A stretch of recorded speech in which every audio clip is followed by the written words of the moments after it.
The night she walked into the repair bay, Cael Marsh was lying flat on his back under a coolant manifold with grease on his jaw and a wrench that didn't fit anything. He heard the door before he saw her, a soft press of boot against deck plating, deliberate, careful, the step of someone choosing not to make noise. He rolled out from under the manifold and sat up, expecting a station runner with a parts list. He found something else entirely. She was tall. That was the first thing. Not the striking face or the subtle luminescence at her temples, just the height, the way she filled the frame of the bay door with an easy stillness that made the space feel smaller without effort. She wore a travel coat the color of iron dust, hood back, and she was reading his bay with the careful, calibrated attention of someone assessing a room before committing to it. She was not human. The skin was the first tell, a pale, deep gray-green, the shade of a river stone after long rain. The bioluminescence at her temples traced a line down the side of her jaw, a dim silver white that pulsed once when she breathed. Her ears came to a soft ridge rather than a curl. Her eyes, when they finally settled on him, were irisless pale gold from edge to edge, catching the overhead strip lighting like polished amber glass. She was the most beautiful person he had ever seen in a transit repair bay. He was aware that the bar for that honor was not especially high. He was also aware that it wouldn't have mattered if the bar had been set across a crowded embassy hall.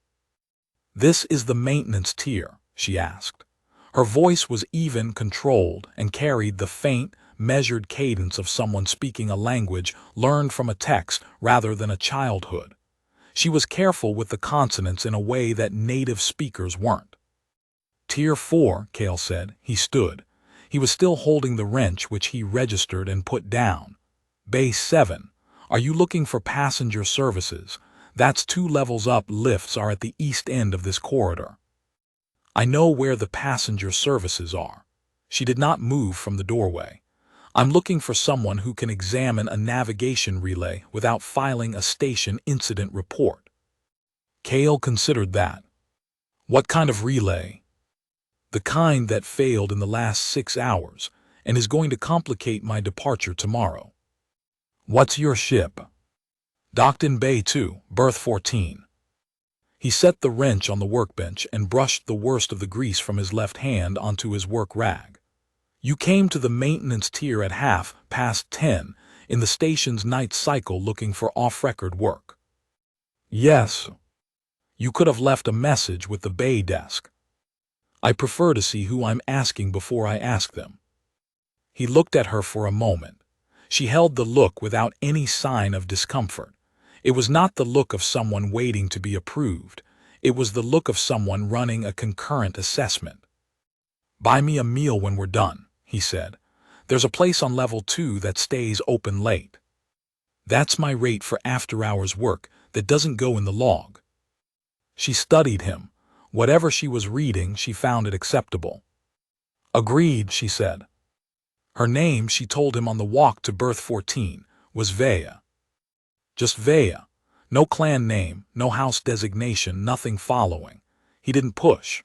People who came to maintenance bays at this hour generally had reasons for what they omitted, and 11 years of contract postings across 4 stations and 2 transit corridors had taught him that asking those questions directly was the fastest way to be told nothing.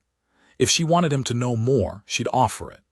If she didn't, the shape of what she left out was usually informative on its own. The station at night was a different place from the station at noon. The commercial tier had closed its storefronts. The corridor foot traffic had thinned to crew and second-shift workers, and the occasional late transit passenger pulling luggage toward the berth levels. The lighting shifted at 1800 hours from the warm full spectrum to the slightly cooler blue-white of the overnight cycle, which was kinder to tired eyes and harder on the complexion, and which gave the long maintenance corridors a quality that Cael had always associated with the feeling of being between things, not arrived, not departed, suspended in transit. The bioluminescence at Vea's temples was more visible in the overnight light than it would have been in full-spectrum daylight. He noticed it without staring. He had worked postings on 2 stations with significant non-human population densities, and he had been careful to learn the difference between noticing and watching in the way that made people uncomfortable. She walked at his pace without either lagging or racing it. She kept roughly 2 feet of clearance on her side, which was enough for independent movement but not a deliberate distance. She was not threatened by proximity. She simply occupied her own space cleanly.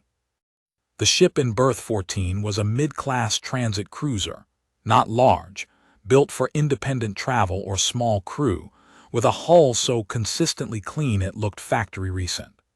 That was unusual for a working ship. Transit ships accumulated wear in specific ways that even diligent maintenance didn't fully erase. This hull showed no asymmetric scoring, no patchwork resealing, no paint variation at the thruster ports. Either it was genuinely new, or it had been recently refurbished to a standard that erased those histories. Both options said something about resources. The interior said the same thing differently. He'd walked into private ships before. He knew what wealthy looked like in transit vessels: custom upholstery, redundant display systems, ornamentation that served no function but communicated expense. This ship had none of that. The materials throughout were exceptional pale mineral composite paneling, flooring that absorbed sound in a way that cheaper substrates didn't, lighting arrays built into the structural ceiling in a configuration he'd only seen in conquered administrative vessels, but nothing was decorative. Every surface was functional. The beautiful things were the functional things, their beauty secondary to their precision. He registered all of this. He said nothing about it. The navigation relay was in the forward trunk, behind the main console housing. He pulled the access panel and ran his diagnostic scanner across the junction array. The readout was clear: a burned junction pack, heat buildup in the primary coupling. The kind of failure that came from sustained high-load running, pushing a drive system harder and longer than its maintenance intervals assumed. "Junction pack," he said. "Heat damage to the coupling interface. This ship's been run at high output for a while." She was standing 2 steps behind him, in the position of someone watching a professional work, attentive but not hovering. "Yes," she said. "The last transit was not a standard run." He didn't ask what that meant. "You have a spare relay assembly." "Third storage locker, port side." He found it. The component was new, still sealed in factory packaging, which meant she had known this failure was a possibility before it happened and had prepared for it. That was not the behavior of a casual traveler. That was the behavior of someone who planned multiple steps ahead and had sufficient resources to maintain a parts supply for a ship's critical systems. He worked in the quiet. She stayed where she was. The ship was silent except for the environmental systems and his tools. No music, no secondary screens active, no background noise of the kind most people generated to fill a space. She was comfortable in silence, which was a particular quality he'd noticed, and which was less common than people assumed. He finished the replacement, reseated the housing panel, and ran the diagnostic again. Green across the board. The relay was reading clean. "Done," he said. She crossed to the console and looked at the readout herself, with the focused attention of someone who knew what they were looking for.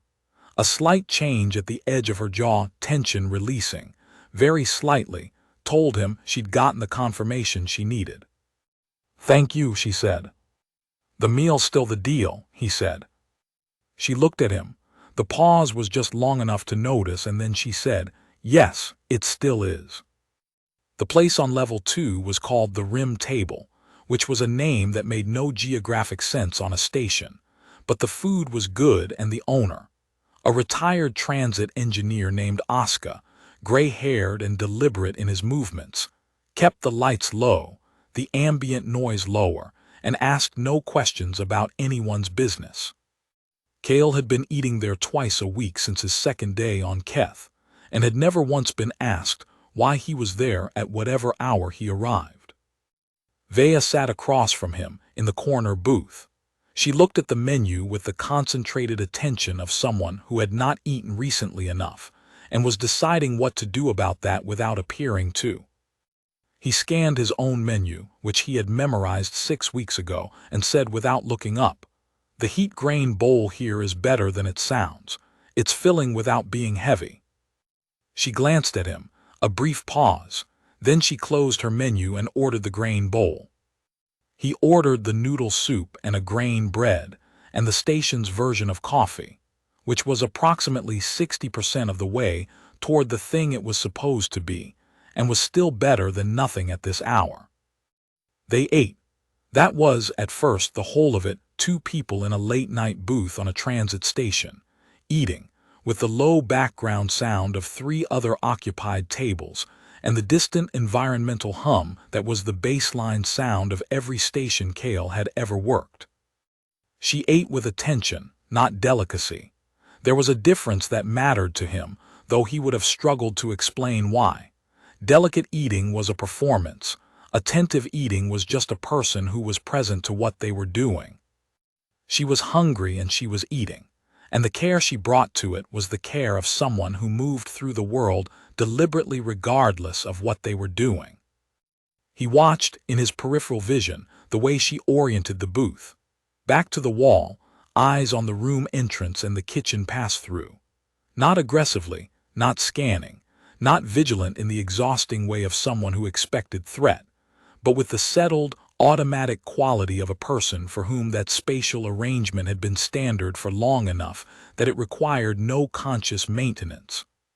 He knew that quality because he had it himself, from years of working in maintenance bays where structural integrity was something you verified rather than assumed, and where the habit of knowing where the exits were had calcified into reflex.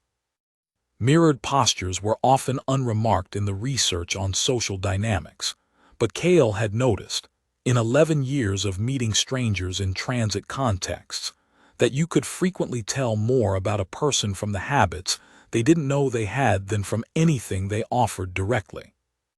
"You travel alone often," he said. "Usually," she said. "Long transit." "Long enough." He tried a different angle. "Where are you headed after tomorrow?" The gold eyes moved to him with a slight sharpening. "That's a significant number of questions for an acquaintance of 1 hour. You asked me to do off-record work at midnight, and you've been in my presence for 3 hours counting the walk," he said. "I figure we're past the small-talk threshold."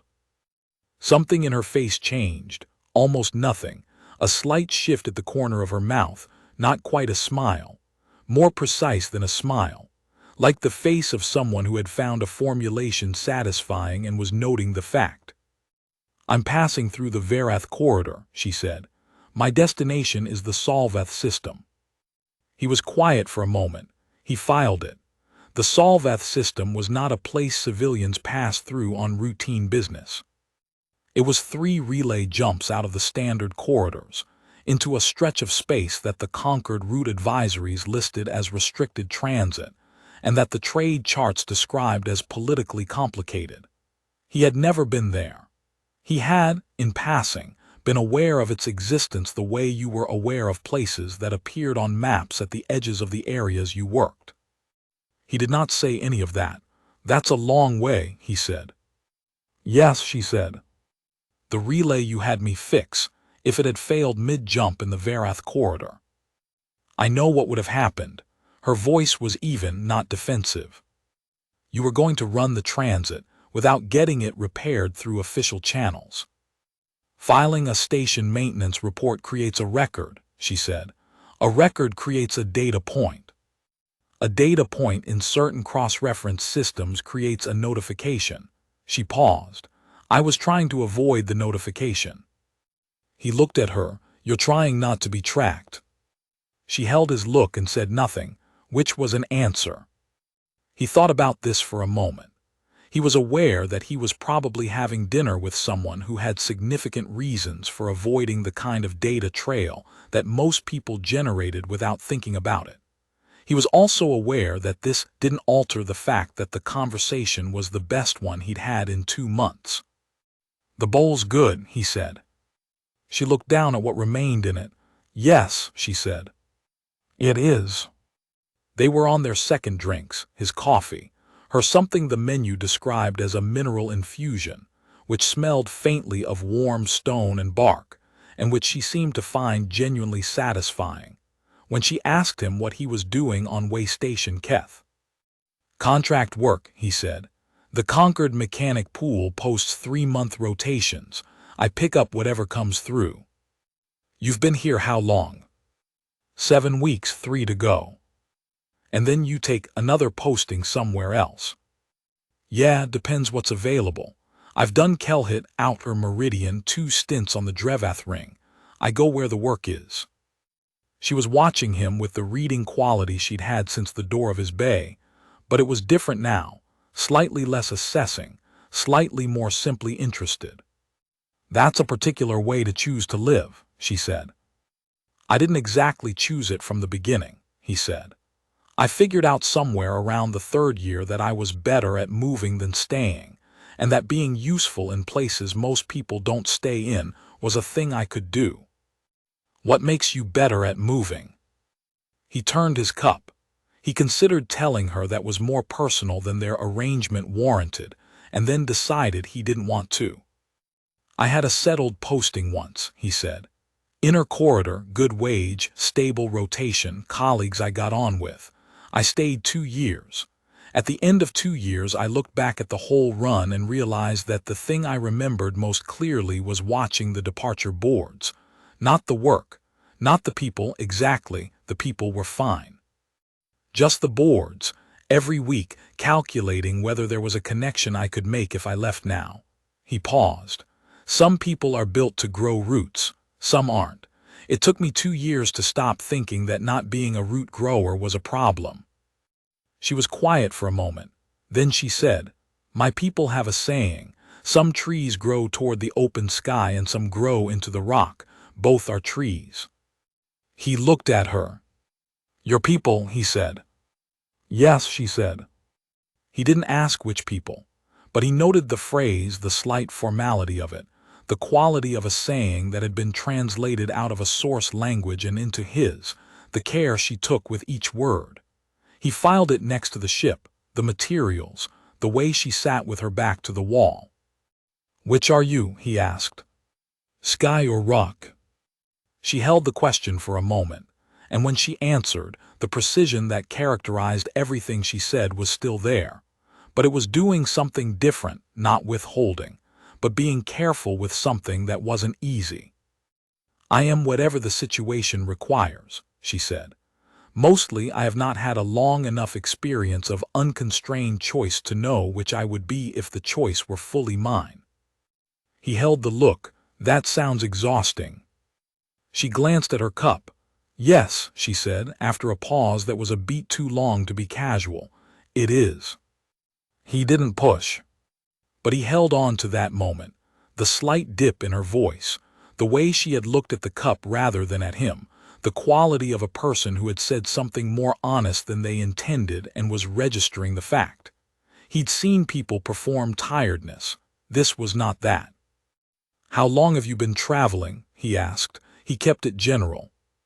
"Continuously for the last 11 days, she said. 11 days. Without a significant maintenance stop, without filing a transit record, avoiding data notifications. Alone, on a ship that was prepared for failures but not protected by the normal infrastructure of registered travel." He thought, "She is carrying something, not cargo, something else. A situation, a responsibility, a weight that had been hers for long enough that she'd stopped noticing she was carrying it until someone asked." He did not say any of this. He refilled his cup from the carafe on the table. "The grain bowl really is the best thing they do here," he said. She looked at him and the corner of her mouth moved again, that precise thing, more particular than a smile. "You've mentioned the grain bowl twice," she said. "It's a good bowl," he said. She made a sound he hadn't heard from her yet, short, Involuntary, almost voiceless, but genuine. Not quite a laugh, closer to a laugh than anything else. "Yes," she said. "It is a good bowl." Oscar called last service at 2 in the morning, station time, and they walked out onto the level 2 corridor together. The overnight cycle had emptied the public areas. The ambient hum of the station's climate management was the loudest thing in the corridor. Their footsteps were clear on the composite floor. They reached the bank of lifts, and neither of them immediately pressed a call button. She turned to face him. In the overnight lighting, the silver-white bioluminescence at her temples was more visible than it had been in the restaurant, a soft, even glow pulsing with her breathing, not dramatic, not signaling any particular state. The pale gold of her eyes caught the blue overhead light and held it. He had been aware, from somewhere around the middle of the meal, that this was not an ordinary late-night repair job followed by an ordinary late-night meal. He had done both of those things many times. They did not feel like this. The difference was not something he could have pointed to precisely, except that the evening had the quality of a conversation that was going somewhere, and that both of them knew it and neither of them was pushing it. "Thank you," she said, "for the work and for the meal." "The meal was the deal," he said. It was more than the deal.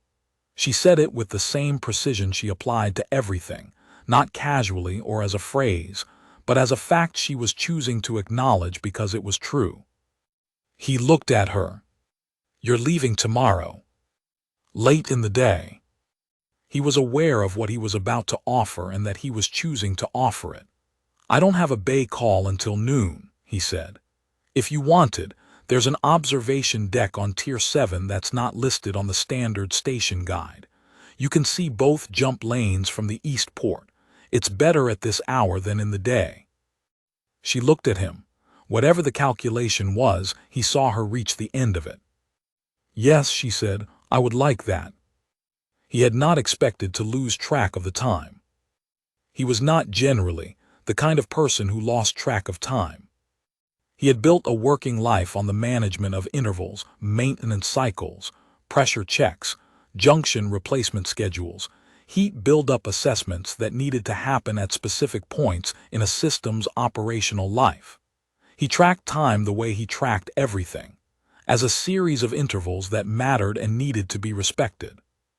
The observation deck on Tier 7 was a freight assessment platform that the station used during peak cargo hours and locked down the rest of the time. Cael had found the override access combination in the maintenance log his third week on Keth, which was the kind of information that accumulated naturally when you were the person responsible for knowing which systems connected to which. He'd been up there twice before, both times alone, to look at the jump lanes in the quiet. It looked different with someone else there. Vea stood at the east port and looked at the lanes with the total attention she brought to everything, and he found himself explaining, without planning to, the physics of coupled drive navigation. The way the relay junction he'd repaired tonight was connected to the ship's ability to read and calculate entry angles in real time. The difference between a burned junction and a clean one in practice, not in specification. She asked questions that showed she was building an actual model, not just filing facts, and her follow-up questions assumed what he'd said before and extended it. He had to think to keep up. She asked him what the Verath corridor was like to work. He'd done one posting near its outer edge, a small engineering hub on a mixed-species station, and he described it in terms of the work. The kind of equipment people brought through, the maintenance problems that showed up in transit ships after sustained deep corridor running, the specific failure modes he'd seen most often. She listened with the concentrated attention she gave everything, and at one point said, "The heat buildup in the coupling interface, does it always present as a full junction burn, or can it precede that?" He thought about it. If you catch it early, you'll see a performance variance in the relay throughput before the junction fails. Inconsistent red times, maybe 2 to 3% drift before the burn. "I didn't notice the drift," she said. It's subtle, he said. Most pilots don't, unless they're running regular diagnostics on the junction array specifically. I run general diagnostics, she said, not component level.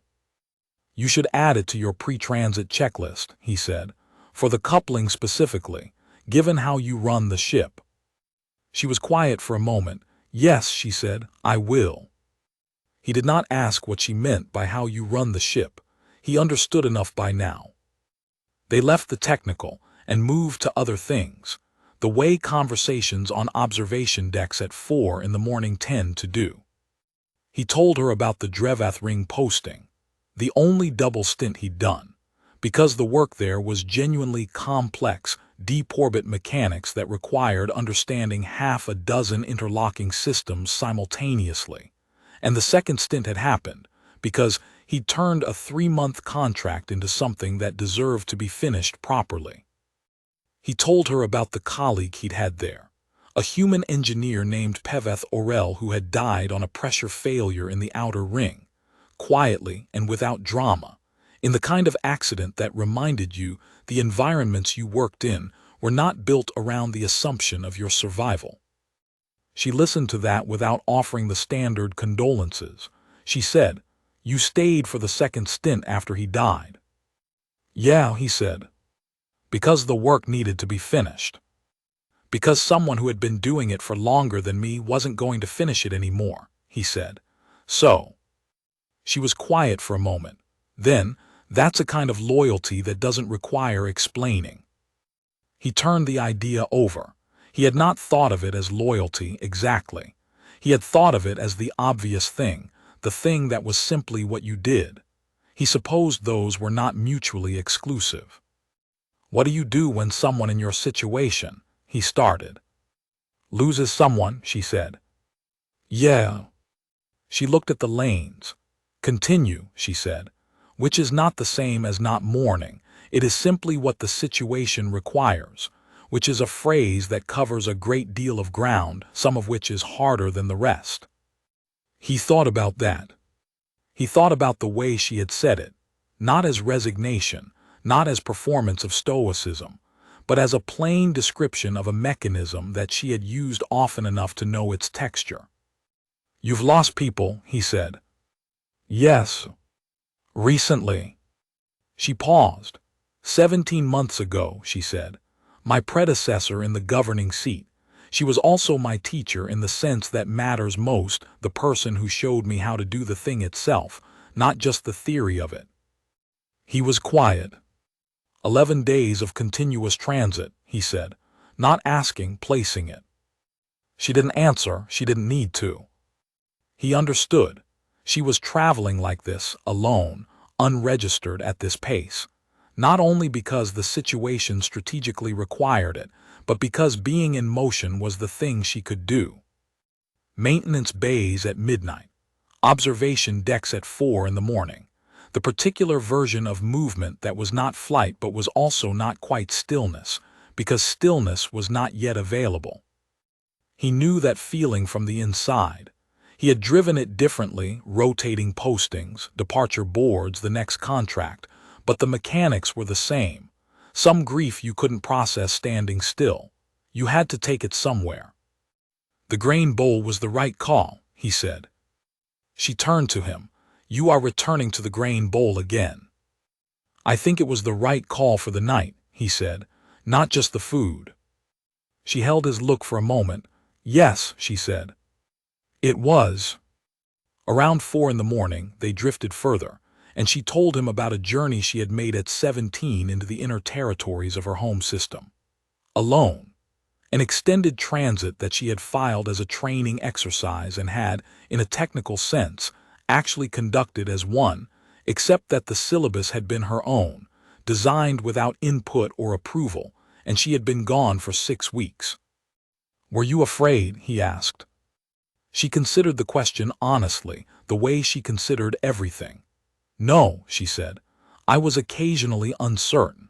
I was tired by the end, and I made 2 navigational errors in the 4th week that I had to correct over the course of 2 days. But fear, as such, no.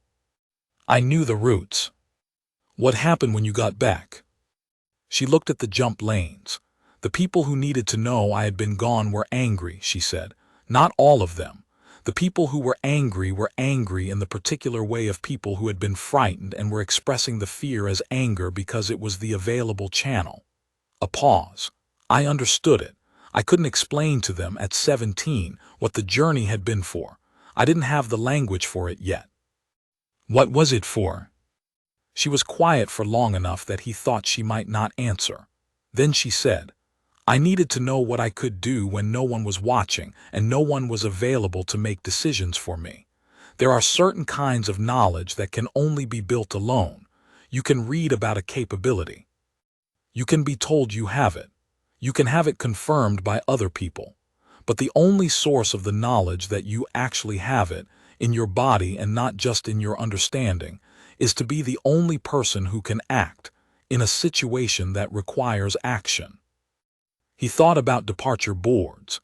He thought about a 2-year posting where he'd been functional and capable and professionally adequate, and had not once felt the thing he felt on the 3rd day of a new posting in a new place. Yeah, he said, that's exactly it. She turned to look at him. The jump lanes were reflected in her eyes, distant traffic threading the dark in long arcs. You understand that from your own experience, she said. It was not a question. Yeah. Then you are not someone who was built by approval, she said. You are someone who was built by the work. He had not had that formulation before. He sat with it. What would you tell the people who were angry, he asked, now that you have the language? She looked at the port. That the journey was not recklessness, she said. It was research, the kind you can only conduct by being the subject and the observer simultaneously. She paused. And that the capability I confirmed on that journey has been essential since. To be told that I can manage alone is one kind of knowledge. To know it from the inside is the only kind that holds when it matters. He thought she has had to use it since, not once or twice, regularly. He thought she is using it right now. Alone on a ship without a registered transit record, in a station maintenance bay at midnight. Because whatever the journey requires, she is the one who can handle it. He didn't say any of this, he said. The bowl was right. She turned to him, the slight change at the corner of her mouth, the grain bowl. Yeah. You are going to keep returning to the grain bowl. It was a good bowl, he said. The involuntary short sound again, almost a laugh, closer than before. She left at 6 to return to her ship. He walked her to the lift and they stood at the door in the overnight corridor, and she looked at him with that reading attention. But it was different from the first look in the bay, recalibrated, like a person who has added significant new information to a model and is observing the way it changes the output. I don't know if our routes cross again, he said. He was honest about it. He did not inflate the odds. No, she said, neither do I. The Concord mechanic pool updates in 4 weeks. If I take a posting in the outer corridor systems, there's some chance of geographic overlap. Some. Small, he said. She looked at him. Then she said, with the same precision she used for important things, my given name is Vea. My full name is Vea Solvath Dren. She said it in the manner of someone handing over something that merited care. The 3-part structure, the formal inflection of the middle element. If our roots cross, that is the name to give at the right birth. He filed the name. He filed the structure, 3 parts, the final one matching the system she was headed to, which was a naming convention he recognized from Concord registry entries for formal house designations in the outer systems. He said Cael Marsh, Bay 7 wherever I'm posted. She inclined her head. The gesture was formal and graceful, and precisely not quite human, the kind of courtesy that had originated in a specific cultural context and retained its shape even in casual use. Then she stepped into the lift and was gone. He stood in the corridor for a moment. The station hum moved around him, steady and unchanged. He looked up Solvath 3 days later. He had waited 3 days because looking it up sooner would have felt like something he wasn't ready to name. He sat at the desk terminal in his bay during second shift quiet and pulled the Concord public registry.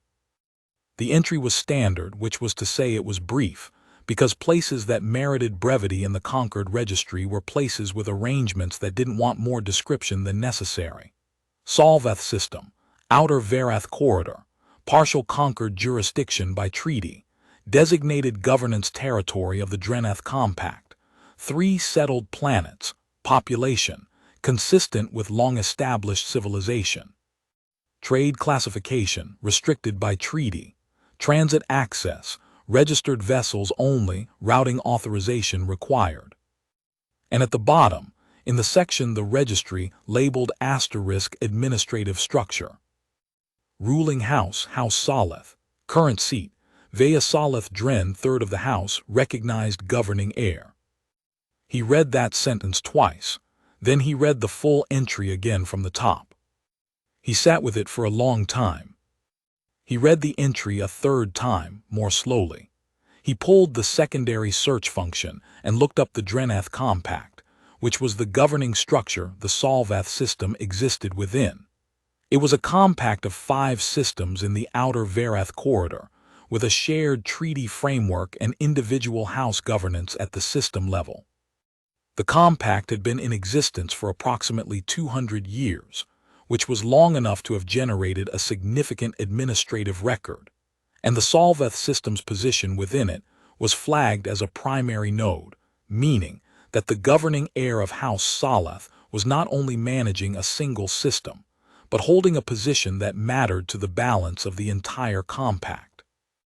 He pulled a third search, Vea Solvath Dren, public record only. There was less than he expected, and what there was had been carefully managed. A Concord recognition entry for the governing succession, dated 16 months ago, which gave him the timing without the context. A trade treaty reference that listed her as signatory on behalf of House Solvath, which told him she had been conducting formal negotiations at the compact level for at least the past year. 2 transit registrations in the Concord Outer Corridor records, both from years ago, both before the succession. Nothing recent. No transit records from the last 16 months, which meant she had been moving for 16 months without creating a Concord data trail, which required either significant resources or significant knowledge of how the data systems worked, or both. She had been a governing heir at succession. She had been in transit for 11 days without a registered record when she walked through his bay door. She had known the relay failure mode from the inside, not as a mechanical fact, but as a thing she had been watching for. She had told him, in the rim table booth, that a data point in certain systems created a notification, and she had said it with the economy of someone describing the specifics of a danger they managed routinely. He thought, she has been doing this alone since the succession. 16 months of unregistered transit, unmarked ships, back-to-the-wall positioning in late-night diners. 16 months of being whatever the situation requires, with nobody watching from a distance who knows the full scope of what she's carrying. He sat with all of this. She had repaired her own navigation relay rather than file a station report, because a report would have generated a data notification in a system that tracked the governing heir of House Solvath. She had traveled alone on a deliberately unmarked ship. She had known the transit routes from memory. She had sat with her back to the wall in a late-night diner and held a 4-hour conversation with a stranger she'd found in a maintenance bay at midnight. And she had told him about a journey at 17 designed to teach herself what she was capable of alone. He thought about whatever the situation requires. He thought about the pause before yes. It is. He thought about the particular exhaustion of a person who had been governing heir since before they were an adult, who had learned the roots before they had language for why, who traveled alone in an unmarked ship, because the alternative was a transit record that created notifications in systems she could not control. He left the registry entry open on his terminal for 2 more days. On the third day, the conquered mechanic pool updated its posting list. He went through the available positions the way he always did, systematically: outer to inner corridor, length of contract, available start date, specialty requirements. He had a preference for outer corridor work. He told himself this had been true before the grain bowl, and it had been, and it remained true now for the same reasons it had always been true. The work was more interesting, the problems were more complex, the stations were more varied, and the departure boards on outer corridor stations carried routes he hadn't run yet. There was a 6-month posting available at Varathway Station 7. He had never taken a 6-month contract. He had always taken 3-month rotations, specifically because 3 months was a length of time that committed to nothing. At the end of 3 months you moved. That was the architecture. He looked at the posting for a long time. Varathway Station 7 was 4 transit lanes from the Solvath system. He had not gone looking for that calculation, but once it surfaced he could not unnotice it. 4 lanes was not adjacent. It was not a coincidence. It was within the range of what a ship based in the Solvath system might use as a filing stop on outer corridor transits. He knew this because he had, over the past 2 days and without entirely meaning to, read enough about the Varath corridor's standard routing infrastructure to know what a reasonable transit path out of Solvath would include. He was aware of what he was doing. He filed the application. The posting confirmation arrived 7 days later. He finished his contract on Keth, packed his tools and his single bag. He traveled light, always had, and shipped out on the morning transit. Varath 7 was smaller than Keth, which was smaller than the stations in the inner corridor, which was the pattern of the outer systems. Things got incrementally more provisional the further you went from the standard transit hubs. The maintenance bay was busier than he'd expected for the station's size, because outer corridor stations tended to see harder-used ships, and harder-used ships needed more work. The other mechanics knew him within a week, which was about average for how long it took him to stop being new anywhere. He did good work. He learned the station.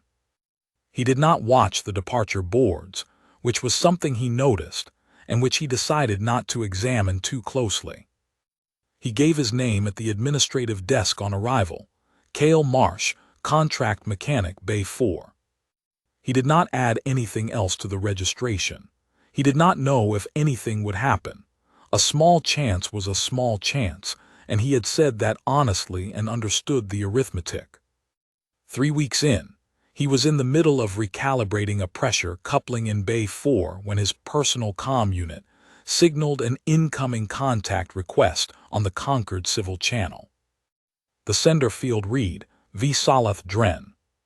He sat back on his heels and looked at it for a moment. Then he set down the coupling tool and accepted the request. Bay 7. Her voice came through the comm with exceptional clarity, better signal quality than the outer corridor channel usually carried. Good equipment. Bay 4 here, he said, posting smaller than Keth. A pause. You're at Varath 7. Yeah. That's 4 transit lanes from the Solvath system. I know. You took a 6-month posting. I did. He waited. He could hear the quality of her silence, the same concentrated attention she brought to everything, running over the available information. He let it run.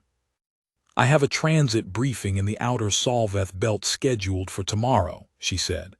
Varath 7 is a filing stop on the standard return route. I'll be in berth range for approximately 7 hours. 7 hours is a reasonable window, he said. It's not a large one. The observation deck here is better than the one on Keth, he said. You can see both jump corridors from the east port. A pause. I don't have 4 hours. 2 then. A slightly longer pause. 2 would be sufficient, she said, and her voice was precise about it in the way she was precise about things that mattered to her. Berth 9, he said. I'll meet you at the access corridor. Yes, she said, and the connection closed. He sat in Bay 4 with the pressure coupling in his hand, and the station hum around him, and thought, not for the first time, that he was operating in territory he had not exactly planned for and was nonetheless precisely where he meant to be. She arrived at the 7th hour of the station's day cycle, which was mid-morning on Varath 7's rotating schedule. He was already at the berth 9 access corridor, which he'd located on the map his first week without asking himself why he was bothering. She came down the ramp in a different coat, the same iron dust color, a slightly different cut, still without any marking or designation that named what she was. The bioluminescence at her temples was the same, and the gold eyes found him before she was halfway down. She walked to him and stopped. There was, between them, a brief assessment that both of them conducted without comment. He had spent 3 weeks with the registry entry and the calculation of the 4 transit lanes. She had spent 3 weeks with whatever version of the same calculation she'd been running on her end. "You know who I am," she said. "I looked up the Solvath system 3 days after you left Keth," he said. "And then you filed a 6-month posting at Varath 7. "Yeah." She looked at him steadily. "Knowing that my standard transit routes include this station." "I knew there was a chance," he said. "I said small. I may have calculated more carefully than I indicated at the time." Something in her face shifted, a minor adjustment, barely visible to anyone who hadn't spent 4 hours watching her face work. "Yes," she said, "you may have." He held the look. "Does that change anything?" She regarded him for a moment. "It changes whether your being here was entirely incidental," she said. "It doesn't change whether I'm glad you're here." He was quiet for a moment. "I didn't use the name," he said. "You offered it as access to your transit records, to your house registration. I could have used it for either of those. I didn't." "I know," she said. "I checked." "That doesn't bother you." "I checked specifically because it didn't bother me and I wanted to verify why." She paused. "You treated the name as a door, not as a resource. You were correct too. You gave it to me at a lift at 6 in the morning after 4 hours of conversation," he said. "It seemed like the wrong thing to use as anything other than what you meant it as." She looked at him for a long count. "Yes," she said, "that is correct." He said, "The observation deck is this way." She fell into step beside him. 2 hours on Varath 7 passed like 40 minutes. He noticed this and did not mention it, but he noticed that she noticed it too, in the way she checked the time at the 90-minute mark with a slight adjustment in her expression that was not quite surprise but was adjacent to it. At the east port, with both jump corridors visible in the dark beyond the freight glass, she told him more about the Solvath system than she had on Keth. Not everything, but more. The treaty that made it restricted transit. The governing responsibility that had been hers since she was young enough that she had not chosen it so much as grown into it while the choice was being made around her. The 3 active negotiation tracks, the administrative infrastructure, the weight of a title that was also a function and always had been. "You run the system alone?" he asked. "I have a council," she said. "I have administrators. I have a standing advisory structure that has been in place for longer than I have been alive." She paused. "But the decisions are mine. The governing heir is not a position you hold in name and exercise in committee." "And the transit briefing you're coming from now," he said. "That's compact level or system level?" She glanced at him. "You read the Dreneth compact entry." "I pulled 3 searches," he said, "total." "What were the 3? Solvath system, Dreneth compact, and your name public record only." She was quiet for a moment, looking at the corridors. "The briefing is compact level," she said. "The outer Solvath belt has a resource survey dispute with an adjacent system within the compact. I mediated the first session 3 weeks ago. The briefing today was the follow-on. There will be 2 more sessions before the end of the year." "While managing 3 active negotiation tracks," he said. The tracks are internal, she said. The survey dispute is external. They run in parallel. He thought about the registry entry. 16 months since the succession. 200 years of compact history that the current governing heir was now the primary node of. You were how old when the succession happened, he said. She turned to look at him. You found the succession date. 16 months ago, he said. You're young for this. I am 31, she said. In Solvath years, which are longer than standard. My predecessor held the seat for 47 years. She began her tenure at my age.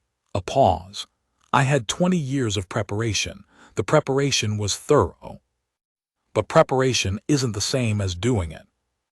No, she said, it isn't. She looked back at the corridors. I knew that. I had been told that. I had read the records, I had studied the specific difficulties, I had participated in enough advisory sessions to understand the weight intellectually. She paused. 16 months in, I know what I didn't know in the preparation. Which is? That the weight doesn't distribute, she said. You can delegate tasks. You can consult.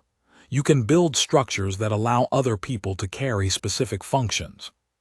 But the decisions, as I said, the decisions are yours and the weight of them doesn't go into the delegation. It stays with you. She paused. That's the thing you can't learn from a text. He thought about a 6-week journey at 17, designed to teach herself what she was capable of alone. He thought about a governing heir who had run 11 days of unregistered transit rather than create a data trail. In a ship prepared for mechanical failures, she'd planned for in advance, because the alternative was a notification in a system she couldn't control. The transit you've been running, he said. The unregistered part. Is that about security or is it about having time that's yours? She looked at him. The pause was slightly too long for the answer to be only one thing. Both, she said, in equal measure. He understood.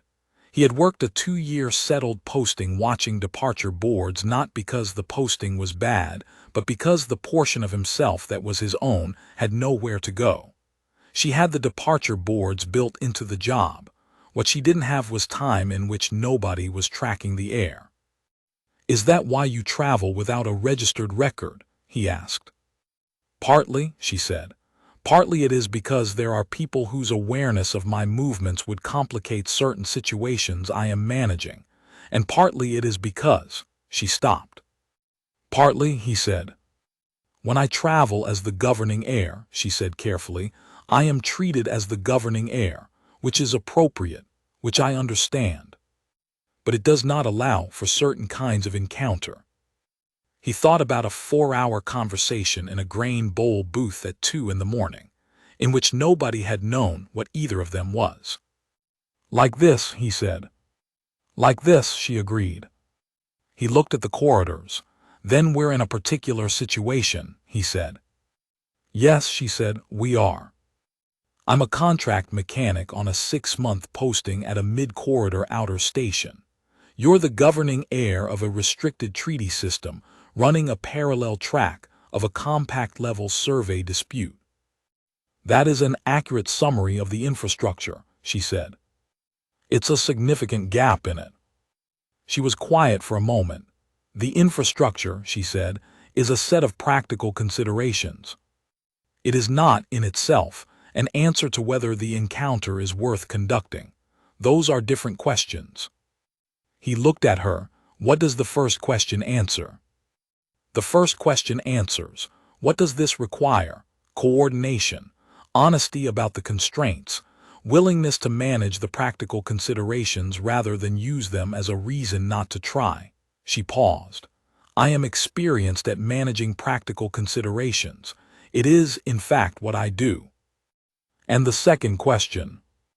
She looked at the jump lanes. The second question answers, is this worth what it requires? A pause. That is a different kind of assessment. It does not run on the same logic. Which you've done, he said. I have been conducting it, she said, since you told me the meal was the deal. He was quiet. The corridors moved in the dark beyond the glass. I have 3 months left on this posting, he said. After that, the outer corridor specialist pool has longer-term contracts, different structure, more flexibility on posting location, compact affiliated registration available. I know the outer corridor specialist pool, she said. I have 2 affiliated specialists currently registered in the Solvath system. The registration framework is flexible. That's a possible structure, he said. Yes, she said. It is a possible structure. She looked at him. It is also, I want to be precise about this, not the only reason you would be welcome in the Solvath system. He held the look. What's the other reason? She turned back to the window. The bioluminescence at her temples pulsed once, evenly, in the freight bay's overhead light. When she spoke, her voice had the quality it had carried since the beginning, controlled, precise, choosing every word. But underneath it was something simpler and less constructed. The thing you could hear when a person said a true thing instead of a managed one. You spent 4 hours talking to me, she said. Not to the air, not to the governing seat, to me. You asked me what the situation requires of me personally. You returned repeatedly to a grain bowl, the corner of her mouth. No one has returned repeatedly to a grain bowl in my presence since I was a child. He was quiet for a moment. That's a low bar, he said. Yes, she said, it is. And you cleared it without trying. They stood at the freight glass, watching the lanes, and what passed between them in that hour was not a declaration and not a promise. It was something more durable than either of those, the kind of understanding that settles between 2 people who have been honest about the distances and decided to look at them anyway together, which is a different thing from looking at them and deciding they're too large to cross. When her departure window came, he walked her back to berth 9. At the ramp, she stopped and turned to face him. There is a Solvath system registration form, she said. For extended professional transit affiliation, it would not restrict your Concord contracts. It would register your name in the relevant Solvath routing system, which would create a record of a different kind. A welcome one in this case. He understood what she was offering. He also understood that she had chosen the word welcome with the care she chose all words that mattered. I'll pull the form, he said. She looked at him. The gold eyes were steady. The bioluminescence at her temples pulsed once, evenly, with her breathing. Whatever she had planned for in the structure of her careful preparations for this visit, he thought the outcome she was looking at might not be exactly what she had planned, and that the adjustment was going the right direction. Good, she said. She turned toward the ramp. Halfway up without turning back, Vareth 7 Bay 4. I'll note the berth. I'll be there, he said. The ramp retracted. The hatch sealed. He stood at the access corridor while the ship cleared the docking clamps and moved into the lane, clean and unmarked and exactly what it was, and watched it go until the trajectory took it beyond the port angle. He was in the middle of an outer station with his bay call in 40 minutes. He pulled out his comm unit and opened the Solvath system public registry. The form was where it should have been, under * extended professional transit outer corridor affiliate registration. He read it through, carefully, the way he read anything he was going to sign. 3 pages. Straightforward for what it was, with a complexity in the administrative section that reflected the treaty structure of the system's governance. Name Cael Marsh. Affiliation Concord Mechanic Pool Outer Corridor Specialist. Purpose of registration Extended Professional Transit. He reached the field marked Registered Contact, Solvath Resident, required for processing. He typed Vea Solvath Dren. He looked at that for a moment, then he submitted it. He put the comm unit in his pocket and walked back toward Bay 4, with the station hum around him and the jump lanes at his back. And for the first time in 11 years of transit corridors, he was not calculating departure boards. He was thinking about a 6-week journey designed at 17. He was thinking about 4 hours in a grain bowl booth and 2 hours at a freight window, and the particular quality of a conversation with someone who asked real questions and sat still enough to hear the answers. He thought about trees that grew toward the open sky. He thought maybe you could be both. Maybe the sky was just the particular open sky you kept coming back to. Bay 4 was quiet. The pressure coupling was where he'd left it. He picked it up and finished the calibration, and the work was clean, and he did it with the full attention he brought to everything, because the work was worth that. Outside, the jump lanes moved in the dark, and somewhere in the Verath corridor, a mid-class transit cruiser was threading the route home to a restricted treaty system, with 3 active negotiation tracks, and 1 governing heir who had spent 6 hours across 2 stations talking to a corridor mechanic, and who had filed both visits in the Solvath administrative record under essential transit.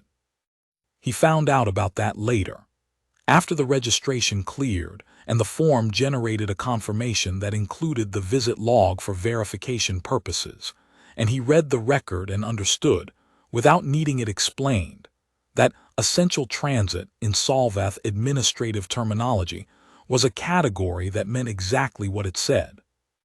He thought about the lift door on Keth. The 3-part name, handed over like a door left open. He'd walked through it. He always knew he was going to.